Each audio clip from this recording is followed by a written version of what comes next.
Imagine standing at the edge of a vast, frozen wilderness, the cold slicing through every layer of clothing, your breath crystallizing in the air. There's no phone signal, no Wi-Fi, no soft couch waiting for you at the end of the day.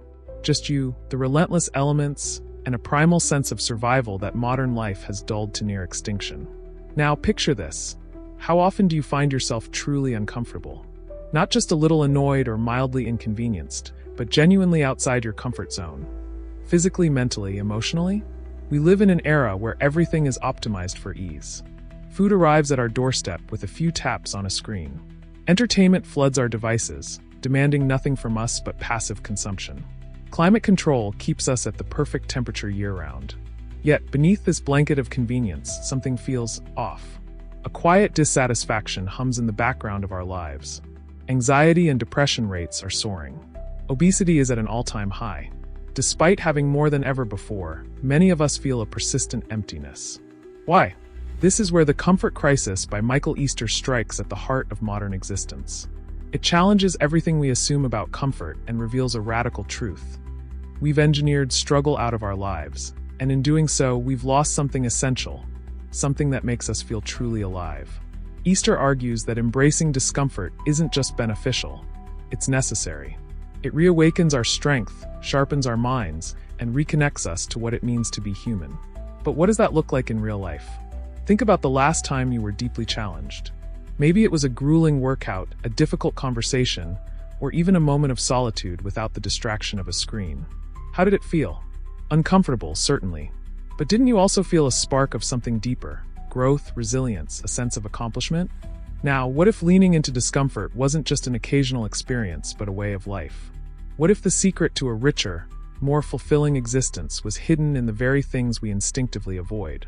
Easter's journey into discomfort begins in one of the most extreme environments imaginable, deep in the Alaskan wilderness on a month-long hunting trip.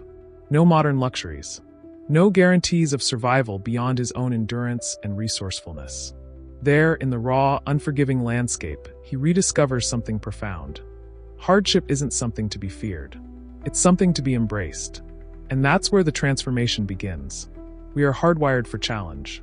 For thousands of years, discomfort was a normal part of daily life. Hunting for food, enduring harsh weather, walking miles on end. Our ancestors didn't have the option of comfort. They had to push through hardship because their survival depended on it. But in today's world, the hardest physical challenge most people face is finding the motivation to go to the gym. Our bodies, our minds, they were built for struggle. Yet, we've outsourced everything difficult. Hungry? Food is a click away.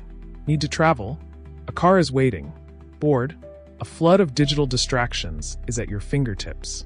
But in removing discomfort, we've unknowingly stripped away the very experiences that give our lives depth and meaning. Consider this. When was the last time you were truly hungry? Not just peckish between meals, but genuinely, stomach-growlingly hungry? Most of us never experience real hunger, yet our ancestors did, regularly. And research shows that periods of fasting not only make us physically stronger, but also mentally sharper. It's not a coincidence that some of the greatest minds in history practiced fasting as a way to enhance focus and clarity. The same applies to physical exertion. We avoid unnecessary effort at all costs, yet our bodies crave movement, strain, resistance. Think about the last time you accomplished something physically challenging, maybe a hike, a long run, a tough workout. That surge of energy, the pride in pushing through, the sheer exhilaration of testing your limits, that's what we're missing. Comfort dulls that edge. And it's not just physical. We avoid mental discomfort, too. The second boredom creeps in, we reach for our phones. The moment an idea challenges our beliefs, we dismiss it. The instant something feels emotionally difficult, we numb it with distractions. Netflix, social media, food, alcohol. But what if, instead of running from discomfort, we leaned into it? What if boredom was the gateway to creativity, solitude the path to self-discovery, and hardship the birthplace of resilience? Easter introduces the concept of misogi, an ancient Japanese ritual that involves undertaking a daunting, nearly impossible challenge. Something with a high likelihood of failure. Something that forces you to dig deep and redefine your limits. The idea is simple. Once a year, do something so difficult that it reshapes your perspective on what's possible. This could be running an ultramarathon, taking on an intense cold water swim, or even committing to a silent retreat with no distractions. The point isn't just about physical endurance. It's about facing the kind of discomfort that forces you to confront yourself. And when you do, you come out the other side transformed. Your perspective shifts. What once seemed overwhelming becomes manageable. The daily stresses that used to consume you shrink in comparison. You gain a sense of control, a deep confidence in your ability to endure, to persist, to thrive. Imagine this shift in your own life. What would happen if, instead of seeking comfort, you sought out challenge? If, instead of avoiding discomfort, you embraced it? Picture yourself choosing the harder path.